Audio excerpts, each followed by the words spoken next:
بسم الله الرحمن الرحيم.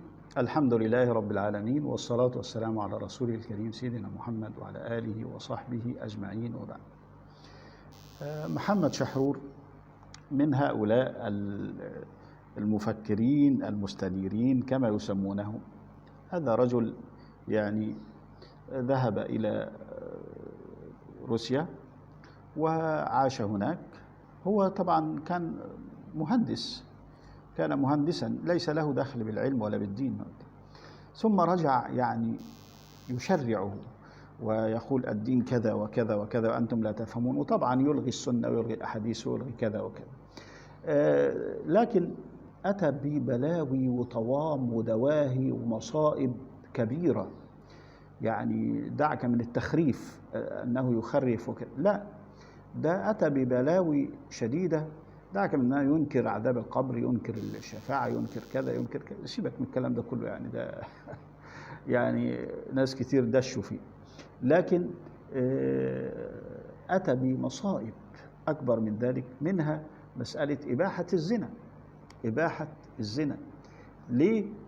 يبيح الزنا بأسماء أخرى جديدة، يعني يبيح الزنا باسم المساكنة. المساكنة يعني واحد وواحدة يسكنوا مع بعض في شقة، قاعدين مع بعض، مساكنة. يفعلوا ما يفعلون ويعاشرها معاشرة الأزواج وتعاشره وكذا، ما فيش، طالما أن هذا في السر في حجرة مغلقة أو في بيت مغلق عليهم، لا أحد يتدخل وليس لأحد أن يعتب عليهم في شيء. وسيبك بقى من أن أحد يعتب أو لا يعتب، هم لا يفعلون حراما. هذا لا يسمى حراما ولا يسمى فاحشة ولا يسمى زنا. كما نسمع الكلام ده عشان تفتكروا ان انا يعني اتقول على الرجل او شيء. اسمع، طبعا انا مش هجيب الصورة لان فيها مذيعة متبرجة. مثلا قضية المساكنة، تقول ان المساكنة ليست حراما في الإسلام. تتحدث أكثر، تذهب أبعد من ذلك، حتى تبيح الجنس في حال رضا الشخصين ورضا المرأة، وتقول أن ذلك ليس محرما. المحرم فقط هو ارتكاب الفاحشة وبوجود أنا رح أقول لك شو الشاهدين، عدد من الشاهدين. لا، هني قال ربي إنما حرم ربي الفواحش ما ظهر منها وما بطن. هلا قالوا لنا شو هي الفواحش؟ انما حرم ربي ما الفواحش. عداها حلال. انتوا مش فاهمين الفواحش. الحلال ليش تقولوا لي شو الحلال؟ أنا قالوا لي شو الحرام. يعني الحلال ما في داعي تقولوا لي يعني. لا شاف رب العالمين قال لنا شو الحرام، ما قلنا الحلال ما عدا ذلك. يعني الحلال هو ذوقك، القانون، الأعراف، هذا الحلال. هذول ثلاثة. الحلال هو الذوق، القانون، الأعراف. الذوق، القانون، الأعراف. كل ما يسمح به الذوق أو القانون أو الأعراف التي عليها الناس، لو تعرفوا أنهم يخرجوا عرايا، حلال. صراحة هو يقول ذلك صراحة ويفصل ذلك في لقاءات أخرى. اللي بيحددوا الحلال أولا في الفواحش 6. اسمع بقى، الفواحش 6. أول واحدة الزنا، واحدة منهم هو الجنس العلني. الزنا إيه هو؟ الجنس العلني، يعني الفواحش ولو في عقد مع فواحش، وحتى لو ما دامته الجنس العلني. الجنس العلني. 2 الجنس الجماعي. الجنس الجماعي هو سفاح. الجنس الجماعي يعني رجل مع عدة نساء، مع ان الحاجات دي لم تكن معروفة يعني القرآن لم ينزل يقول الجنس الجماعي. 3 نكاح المحارم، حرمت عليكم أمهاتكم. 4 نكاح المتزوجة. 5 نكاح مرت الأب، لا تنكحوا ما نكح آباؤكم من النساء. هي 6 المثلية، محسنين غير مسافحين ولا متخذي أخدان. طبعا متخذ أخدان مش على المثلية، متخذ أخدان في كل هدول الفواحش اللي قال عنهم كل عشيق وعشيق. الحلال اسمع، هؤلاء فقط، هذه فقط الايه؟ الفواحش، وما عداها فهو حلال.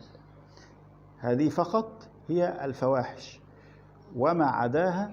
مثلا قضية المساكنة، تقول أن المساكنة الحلال ما عدا ذلك. يعني الحلال هو ذوقك، القانون، الأعراف، هذا الحلال. هذول 3 اللي بيحددوا الحلال. يعني الفواحش ولو في عقد مع فواحش. الجنس الجماعي، يعني رجل مع عدة نساء، عدة اثنين، ثلاثة، نكاح المحارم، نكاح مرت الأب، ولا تنكحوا ما نكح مسافعين ولا متخذي أختان. الختان هو المثيل قال عنه ما عدا ذلك هو الحلال. ما عدا ذلك هو الحلال. هذا الكلام يعني تكرر عنه وذكر في أكثر من لقاء أنه يبيح ما يسمى بالمساكنة. المساكنة معروفة في أوروبا، اثنين رجل وامرأة أو رجل ورجل أو امرأة وامرأة يعيشون في غرفة أو في شقة، من حقهما أن يفعلا ما يشاءان. طبعا القانون يبيح لهم ذلك، لا هذا لا دخل لنا به، لكن كونك ان انت مسلم تبيح ذلك من حيث الاسلام وتقول ان هذا ليس حراما، هذه هي الطامة الكبرى. طيب ماذا اثمر هذا الكلام؟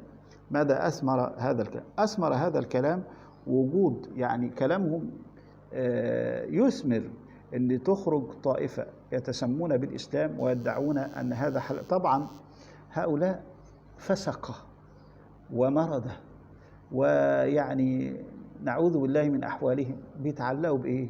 بقشة. يجي يقول لك أهو محمد شحرور قالوا كده، فشوف نتج عن ذلك هذه الأحوال السيئة، هذه الأحوال السيئة في يعني في تونس وغيرها. اسمع صراحة عيشتها أنت اليوم عايشة مساكنة، وكنت عايشة قبل ما أتزوج كمان. انتبه، عشت المرأة والرجل بحاجة لشيء يطلعوا منه، بحاجة للممارسة. يعني بكل عربي اللي مشابرع 3/4 العالم عايشين مساكنة، بس بيستحوا يصرحوا عنا. ليه ما بعرف. 3/4 العالم عايشين مساكنة، لكن ما بيصرحوا. عم تطلقيه أو قناعة بتعيشيها؟ لا، قناعة وعيشتها بكل صراحة. عيشتها أنت اليوم عايشة مساكنة؟ عايشة مساكنة، وكنت عايشة قبل ما أتزوج كمان. كانت عايشة قبل ما تتزوج كمان. مساكنة 4 سنين، وكانوا يعيطوا لنا عشاق اثنيناتنا. بس لما عشنا مساكنة انفضحت الأمور، شفنا الأسباب إنه نحن ما فينا نكمل مع بعض، تركنا فترة، رجعت بعدين تزوجت كمان، فشلت. عاشت مساكنة الأول 4 سنين وبعدين تزوجت كمان، تركت، رجعت مساكنة، وبعدين ما عجبهاش الزواج، تركته ورجعت تاني للمساكنة. مرتاحة. اليوم عايشة مساكنة؟ عايشة مساكنة. بدها جرأة اليوم سيدة خمسينية تقول أنا عايشة مساكنة بالخط العريض. وين العيب؟ وين العيب؟ وين العيب؟ مش أفضل ما، عفوا يعني مع احترامي لكل الموجودين، مش أفضل ما كل يوم كون مع واحد أنا؟ لأنه كل إنسان بحاجة. يا راجل يا شيخ، يعني اللي بيقول شوف البجاحة وصل لا حول ولا قوة.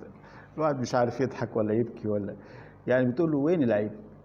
وين العيب في ان انا عايشه مع واحد وعندنا حاجات الواحده محتاجه واحد ما يكون معاها، في حاجات بيولوجيه محتاجينها، فايه العيب في هذا ان يكون في مساكنه بين امراه ورجل؟ في ما العيب في ذلك؟ مش احسن ما تكون كل يوم مع واحد؟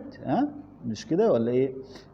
فاصبح الحلال والحرام للاسف الشديد يحدده البشر باهوائهم بعيدا عن شرع الله، وسوغ لهم هؤلاء المحرفون المنحرفون الذين يسميهم الإعلام الفاسد للأسف الشديد بالمفكرين والمستنيرين وأصحاب الرأي الحر وأصحاب المش عارف إيه، وهم يعيثون في الأرض فسادا ويضلون الناس عن دينهم.